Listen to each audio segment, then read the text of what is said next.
반갑습니다. 엔비디아 주주분들 지선우입니다. 요즘 기사 보면 이런 말들이 굉장히 많습니다. 엔비디아의 독주는 끝났다. 이제는 구글의 시대다라는 말들이요. 정말로 기사처럼 엔비디아의 시대가 끝나가고 있을까요? 오늘은 저와 함께 이 질문에 대한 답을 알아보고 우리가 이런 장에서 큰 돈을 벌기 위해선 어떻게 해야 되는지 살펴보는 시간 가져보도록 하겠습니다. 먼저 인정해야 할 게 하나 있습니다. AI 시장의 판 자체는 분명히 바뀌고 있다라는 겁니다. 이전까지 AI는 엔비디아 GPU라는 공식이 박혀 있었습니다. 하지만 이제는 메타가 엔비디아 대신 구글 TPU 사용을 검토하고 있고 구글의 TPU 아이언우드와 제미나이 3의 조합이 꽤 좋은 평가를 받으면서 굳이 GPU만 써야 돼? 라는 질문이 커지고 있습니다. 또한 여기에 결정적인 변화가 하나 더 생겼는데요. AI 연산의 병목이 GPU 코어 수가 아니라 메모리 대역폭으로 넘어갔다라는 점이죠. 모델이 너무 커지다 보니 이제는 GPU가 아무리 빨라도 메모리가 데이터를 제때 못 던져주며 성능이 떨어지게 됩니다. 그래서 GPU를 누가 만들었냐에서 HBM을 누가 얼마나 안정적으로 공급하냐로 시장의 기준이 바뀌고 있죠.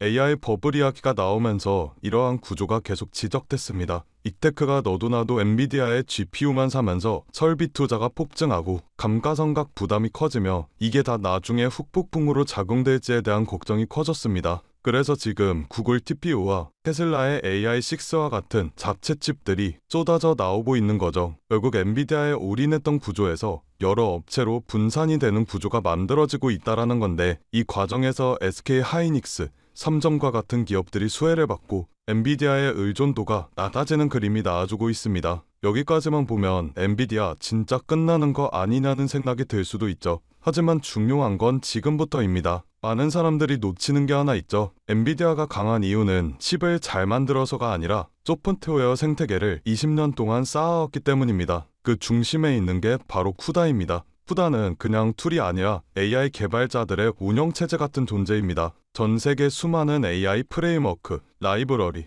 툴들의 기본값들이 엔비디아의 쿠다에 맞춰져 있어요. 기업들이 지난 10년 넘게 쿠다 기반으로 코드를 쌓아 올려온 상황이라는 거죠. 그럼 여기서 이제 우리는 엔비디아를 사용하지 않고 다른 칩을 쓸 거라고 말하는 순간 기업은 어떻게 될까요? 이 인공지능 시스템 전체를 사실상 처음부터 맛이 짜야 됩니다. 이게 바로 전환 비용, 스위칭 코스트이고 이 전환 비용이 엔비디아의 진짜 독점력인 거죠. AMD의 칩이 성능만 보면 뒤처지지 않습니다. 구글의 TPU도 전력 효율이 굉장히 좋은 것도 사실이죠. 수년 동안 쌓아온 코드들과 이미 그 생태계에 최적화된 모델들 그리고 그 기반 위에 올라간 서비스와 개발자들의 생태계입니다. 이 모든 게 엔비디아의 플랫폼 위에 얹혀있기 때문이죠. 아이폰 유저가 하드웨어만 보면 갤럭시도 좋은데 라고 말하면서 쉽게 갈아타지 않는 이유와 같습니다. 앱, 데이터, 사용 경험, 생태계 이 모든 것들을 다 포기해야 되니까요. AI에서도 지금 그 현상이 쿠다와 나머지 전부의 경쟁 고도로 벌어지고 있는 겁니다. 지금 판은 엔비디아의 독주가 확실히 깨지고 있는 건 맞습니다. TPU와 AI6, 자체 칩 등등 선택지가 늘어나고 있는 것도 맞죠. 그렇기 때문에 점유율 우려와 실적 피크아웃 등 여러 가지 논쟁들이 나와주게 된 겁니다. 하지만 그럼에도 불구하고 AI 인프라 전체의 파이가 줄어드는 흐름은 아니라는 것,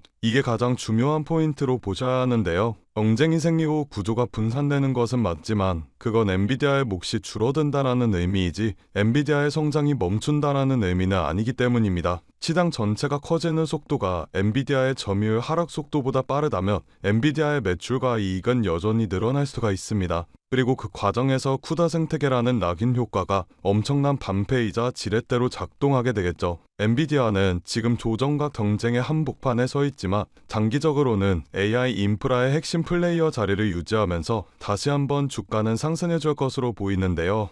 최근 시장은 급격한 변동성을 보여주고 있습니다. 국가 간의 갈등, 금리 전쟁, 기술 패권 전쟁 등등 시시각각 바뀌는 시장의 상황에 테슬라와 엔비디아와 같은 대형주들의 자금을 투자하는 것도 좋지만 모든 자금을 올인해버리게 된다면 그건 투자가 아니라 도박이라고 볼 수 있습니다. 그렇기 때문에 대형주의 투자의 안정성을 가지고 가되 아직 시장에서 저평가되어 있는 종목에도 소액으로 분산 투자하셔야지만 지금 같은 시장에서 살아남을 수가 있다라는 건데요. 그래서 오늘은 그 누구도 아무도 알려주지 않은 3위 단 1% 수준의 트레이더들이 주식시장에서 큰 돈을 벌어가는 방법에 대해 알려드리도록 하겠습니다. 현재 세계 금융시장의 상황은 이렇습니다. 모든 나라와 기업들이 살아남기 위해 총력을 다해 싸우고 있죠. 그건 이 영상을 시청하고 계신 여러분들도 마찬가지실 거라는 생각이 듭니다. 여러분들께서는 내일 하루하루 어떤 종목이 오를지 고민하고 고뇌하고 내가 투자한 종목들에 대해 전문가처럼 분석도 해보셨을 텐데 생각했던 만큼의 수익이 나지 않았을 수도 있고 수익은커녕 모든 돈을 다 잃어버리신 경험이 있으신 분들도 계실 겁니다. 하지만 지금 중요한 건 내가 어떤 종목을 가지고 있느냐가 아닙니다. 그럼 도대체 어떤 게 중요하냐라고 물으실 텐데 앞으로 내가 어떤 종목에 투자를 해야 큰 돈을 벌 수가 있느냐이며 그 종목을 어떻게 선별해야 하냐는 건데요. 여러분들은 세계 2차 대전에 대해 알고 계실 겁니다. 인류 역사상 가장 큰 전쟁이라고 할 수 있는 세계 2차 대전. 전 세계에서 수천만 명이 넘는 사람들이 참전했고 수많은 나라가 경제와 국력을 소모했죠. 이 와중에도 전쟁을 통해 엄청난 부를 축적한 사람들이 있었습니다. 바로 보잉과 로키트 마틴, 노스럽 그루먼 같은 항공기 제조사들과 전쟁에 필요한 총과 칼, 이런 군수물품들을 제공하는 사업가들이 큰 돈을 벌어갔죠. 이 예시로 알 수 있는 점은 전쟁에 직접적으로 참여해 패배라는 리스크를 안고 있는 나라들보다 전쟁에 간접적으로 참여해 리스크 없이 물건만 대량으로 판매하면 끝나는 사업가들이 훨씬 더 안정적이고 큰 수익을 벌어갔다라는 점입니다. 정리하자면 테슬라와 엔비디아 같은 기업들에 투자를 하는 것도 좋지만 테슬라와 엔비디아라는 기업들이 사업을 할 수 있게끔 뒤에서 조용히 도와주고 있는 이 서포터 기업들에 투자를 하게 된다면 더 큰 수익과 안정성을 얻을 수가 있다라는 말인데요. 여러분들 지금 주식시장은 새로운 전쟁터입니다. AI 패권 전쟁이죠. 미국, 중국, 유럽, 심지어 한국까지 모두 AI라는 새로운 무기를 차지하기 위해 치열하게 싸우고 있습니다. 기업들도 마찬가지죠. 우리가 알고 있는 테슬라, 엔비디아, 그리고 구글과 마이크로소프트까지 모두가 AI 전쟁에서 살아남기 위해 앞다투어 자원을 쏟아붓고 있습니다. 그러니 테슬라와 엔비디아에 투자해라 라는 말씀을 드리려는 게 아닙니다. 대다수의 사람들의 시선은 늘 이런 대형주에만 쏠려 있습니다. 하지만 제가 방금 말씀드렸죠. 전쟁터에서 큰 돈을 벌게 된 사람들은 장군이나 병사가 아니라 무기를 판 기업들이 승자였다고요. 엔비디아는 지난 1년 동안 54% 정도 상승하였습니다. 그런데 엔비디아의 AI 서버 상태들을 실제로 연결해주는 아스테라랩스는 같은 기간 300, 400%가 넘게 상승했는데 이는 엔비디아 상승률의 6배입니다. 아스테라랩스는 데이터 센터 안에서 서버와 엔비디아의 GPU를 연결하는 고속 인터커넥트 칩을 납품하는 기업인데 엔비디아 서버 수요가 폭발하면서 직접적인 수혜를 받아 상승하는 모습을 보여주었죠. 또한 칩을 파는 회사인 엔비디아와 달리 그 칩을 활용해 서비스를 팔아서 매출을 뽑는 구조를 가지고 있는 코어위브라는 회사는 엔비디아 GPU를 대량으로 사들여 AI 전용 클라우드 데이터 센터를 운영하는데 이 기업도 마찬가지로 엔비디아가 54% 정도 상승해 주었을 때 IPO 이후 불과 한 달 만에 200% 수익을 기록했습니다. 결국 대장주들이 오를 때 그보다 더 높은 상승률을 기록해준 기업들은 다름 아닌 테슬라나 엔비디아의 파트너 기업들이라는 점인데요. 또한 현재 시장에서는 아스테라랩스나 코어위버와 같은 기업들처럼 핵심 파트너 기업으로 자리 잡고 있지만 아직 빛을 보지 못한 대장주들에게 가려진 저평가된 기업들이 많이 남아있는데 오늘 제가 소개해드릴 기업은 수많은 기업들 중에서도 더욱 돋보이는 기업이며 AI 반도체 기술의 핵심이라고 불리는 기술들을 가지고 조금씩 몸집을 키워나가고 있습니다. 오늘 제 영상을 끝까지 시청해 주셔야 하는 이유가 바로 여기서 나옵니다. 여러분들 현재 AI 산업은 무섭게 상승하고 있습니다. 2014년부터 2020년까지 120배가 넘게 상승하는 모습을 보여주었으며 지금부터 10년 뒤 2035년에는 약 1700%가 넘게 상승할 것으로 예측이 되고 있는데 AI가 단순 트렌드가 아닌 세대를 관통하는 기술 혁신이자 장기 성장 산업이기 때문입니다. 그렇기 때문에 우리가 이 기업에 더 집중을 해야 된다라는 말인데 지금부터 소개해드릴 기업은 2025년 우리가 경제적 자유에 더 가까워질 수 있는 남들이 부러워하는 최고의 부자가 될 수 있는 마지막 기회가 될 것으로 보입니다. 알아본 결과 월가의 금융기관들 그리고 해외 트레이더들은 이미 매집을 하고 있으며 지금 가격 대비 100배, 1000배 아니 그 이상의 가격도 가능할 것으로 보입니다. 이번에 엔비디아나 테슬라뿐만 아니라 여러 반도체 기업에서도 러브콜이 들어오며 AI 산업의 기둥이라고 불리우는 대장 기업들마저도 이 회사의 행보를 주목하고 있는 상황입니다. 제가 소개해드릴 오늘의 기업은 AI가 돌아가도록 뒤에서 인프라를 제공하는 기업입니다. AI를 학습시키는 데는 수천 개의 GPU가 필요하고 그 GPU가 돌아가려면 엄청난 전력과 냉각 장치가 필수인데 이 기업은 바로 이 부분을 책임지고 있습니다. 쉽게 말해 AI라는 전쟁터에서 기지를 짓는 역할을 하고 있는 거죠. AI 데이터 센터의 가장 큰 문제는 전력과 열입니다. GPU가 몰려있는 서버는 엄청난 열을 발생시키고 이걸 제대로 시키지 못한다며 작동이 멈춰버리는 불상사가 일어나게 됩니다. 이 기업은 자체 개발한 액체 냉각 솔루션과 스마트 전력 관리 시스템으로 기존 센터보다 30% 이상 전력 효율을 높이고 냉각 비용을 절반으로 줄이는데 성공하게 되었습니다. 이 기술력 덕분에 글로벌 빅테크 회사들이 이 기업의 시설을 우선적으로 선택하게 되었죠. AI 산업이 커지게 될수록 데이터 센터에 대한 수요도 비례해서 늘어나게 될 수밖에 없습니다. AI가 성장할수록 이 기업과 같은 인프라 기업은 반드시 따라 성장할 수밖에 없다는 이야기인데요. 지금 이 기업은 단순히 데이터 센터만 짓는 기업이 아닙니다. 자체 개발한 AI 최적화 전력 관리 시스템을 통해 전 세계 전력 회사와 협력하고 있고 향후 5년 내 글로벌 주요 거점 도시에 20개 이상의 신규 센터를 짓겠다라는 발표를 하였으며 올해 안에 전체 서버 용량을 2배로 늘릴 계획이라고 합니다. 전문가들은 앞으로 AI 시장이 매년 30%씩 성장할 것으로 보는데 이 기업은 AI 생태계에서 없어서는 안 될 인프라를 담당하기 때문에 월가와 기득권층 세력들은 엔비디아와 함께 가야 할 회사라는 평가를 내리기도 하였는데요. 결국 이 기업이 AI 시대에 필수 인프라를 독점하게 될 수도 있다는 가능성이 커지며 10년, 20년 뒤에는 엄청난 성장을 기록해 줄 것으로 보입니다. 시장의 흐름과 타이밍만 잘 맞춰진다면 1만 배, 2만 배 그 이상도 폭등할 것으로 예상하고 있는데 단돈 1만 원만 넣어두시더라도 1,000만 원, 10만 원을 넣어두시면 1억 이상이라는 수익 가능성을 예측할 수 있기 때문에 수익은 충분히 기대해 보실 만하다고 말씀드릴 수가 있습니다. 다만 제가 지금 영상에서 이 기업의 이름을 공개하고 싶지만 그러지 못하는 이유가 있습니다. 제 영상을 무단으로 도움하고 저를 삭칭하고 심지어 종목을 팔아 돈을 버는 업자들이 있기 때문에 제가 따로 구독자의 진즉 확인하고 정보 넘겨드리도록 하겠습니다. 기업 정보만 넘겨드리냐? 아니고요. 제가 수년간 트레이딩 생활을 해오며 쌓아온 정보와 팁들 PDF 파일 첨부해서 같이 보내드리고 있습니다. 모든 과정은 전부 무료로 진행되고 있으니 걱정하지 마시고요. 참여하시는 방법은 간단합니다. 영상 아래 하단에 더보기 버튼을 누르시면 파란색 링크가 하나 나오게 됩니다. 이 링크에 들어가셔서 간단한 설문조사를 진행하신 후 전송 버튼 눌러주시면 제가 업자인지 아닌지 확인 후에 빠르게 정보 넘겨드리고 있는데 저 지선호는 절대 금전 요구 없으니 누군가가 저를 삭칭해서 금전 요구를 한다며 바로 차단하시고 신고 부탁드리겠습니다. 여러분들이 이 종목을 받고 투자를 하지 않는다고 하시더라도 이 종목을 받아서 공부하시고 알아두시는 것만으로도 여러분들의 투자 인생에 있어서 정말 큰 도움이 될 거라는 생각이 듭니다. 돈이 되는 것도 아니고 선택은 여러분들이 하시는 거니까요. 오늘 제가 준비한 영상은 여기까지입니다. 영상 시청해주셔서 감사드리고요. 저는 다음 영상에서 더 알찬 내용을 가지고 인사드리도록 하겠습니다. 감사합니다.